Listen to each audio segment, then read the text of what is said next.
Hello and welcome to today's Pico editor session. Yesterday we added the test runner to our project, and today we're gonna write a few more tests, find a bug in our code, and refactor the method that had a bug to make it more readable and maintainable. So let's have a look. Yesterday we finished with a single test running in the project, and today we're expanding this to have more tests in its test suite. So first thing to notice here is we are testing the document model, so this class, and we are sharing the same instance between the tests. So these tests are designed to be executed one by one and one after another. All these tests they execute the insert text method. Sometimes they do it twice. And we specify the start position. Each time the start position will be different.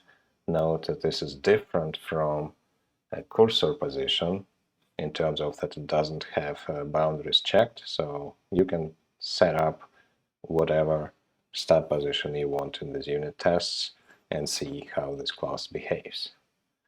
So we start a test with just inserting the few letters in and expect they pop up in the document.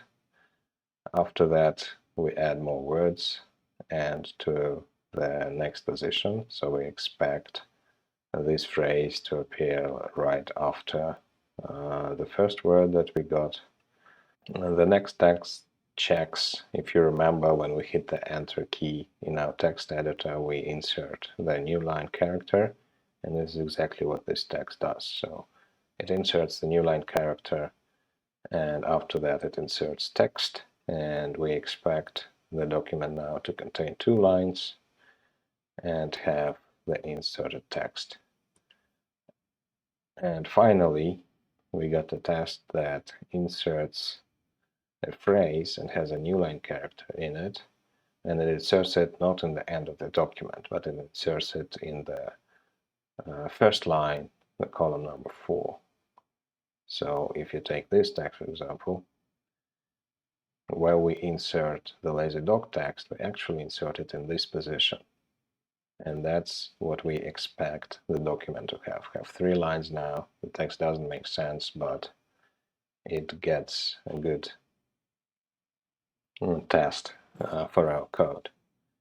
And actually, this was the very last test that I added where I found the bug in the previous code. So let's first demonstrate that text works. For this, I run npm run test, npm run test coverage if I'm interested in coverage report. So you see 4 tests I executed, they're all passing.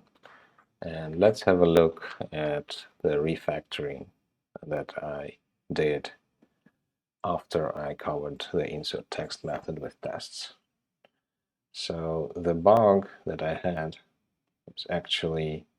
was in this line. So here on the left, this is a GitHub interface.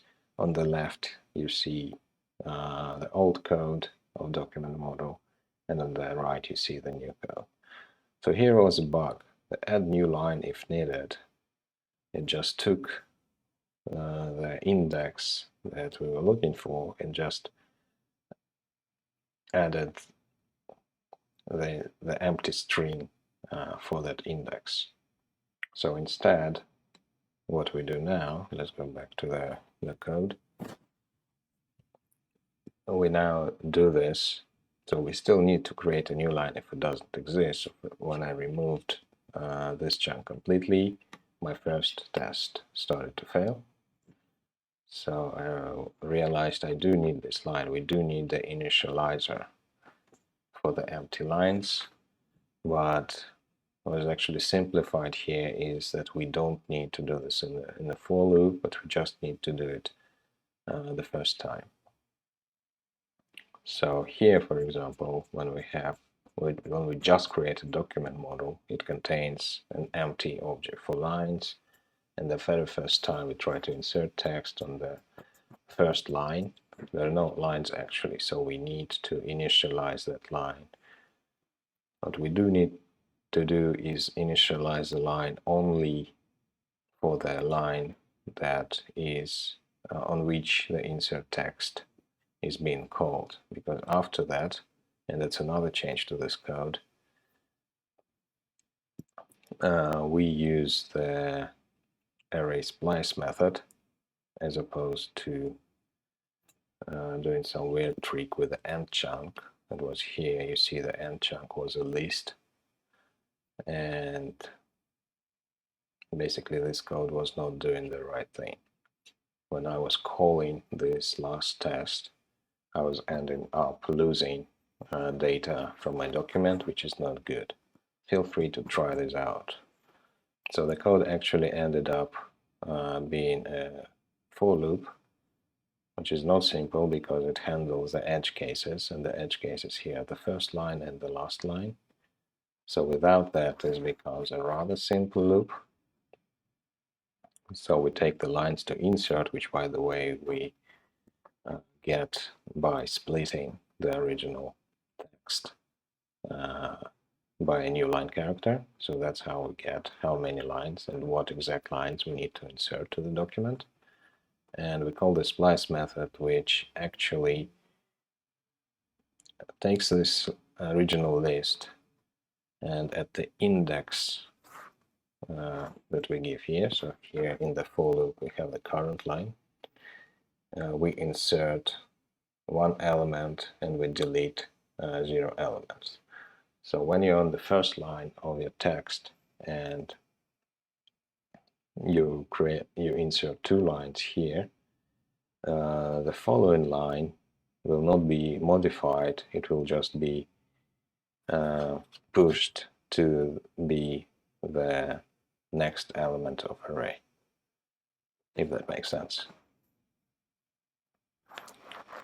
So going to the edge cases, in the very first line, what we do is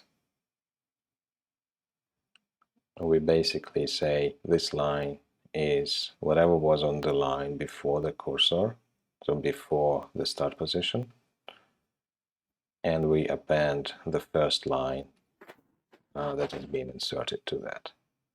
So again, if I'm here, my cursor is after there, and I insert the lazy dog, this is what the line becomes. It becomes there, and then lazy dog, and we need to do something with this quick brown fox, which is no longer in that line. It should be in the next line. So what happens here is that we store that text in the end chunk variable, actually in the end chunk constant, and when we are on the last line of our iteration, the last iteration of the for loop, we add the end chunk to the line that we are currently on. So again, what this text does, we insert this text, the lazy dog /n, into this position. So when the for loop, it has 2 lines to insert, like it has a lazy dog and it has an empty line there. So on the first iteration, this code provides this line, the lazy dog. The quick brown fox ends up in the end chunk. On the second iteration, we splice the code to the second line. So basically what we say, that there is a lazy dog, then the empty line appears, and the jumps over line, the original line, it just gets moved to be the third line in our document.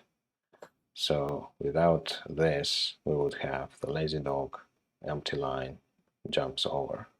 But because we handle the last edge case when we got to the very last line to insert, we append the end chunk to the document. So what happens here is this end chunk, the quick brown fox, gets added up to the end of the line that we're currently on, and that line appears to be empty, so this text gets appended. So it's a little bit hard to explain what happens here, but feel free to study the code, study the test, feel free to write your tests.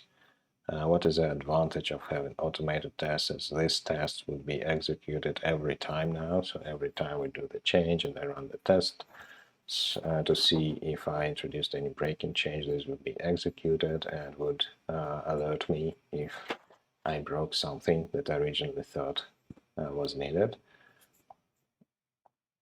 One thing to note here is that, of course, this test suite is not extensive yet, so it has very few test cases, but we'll be adding them up along the development of the project.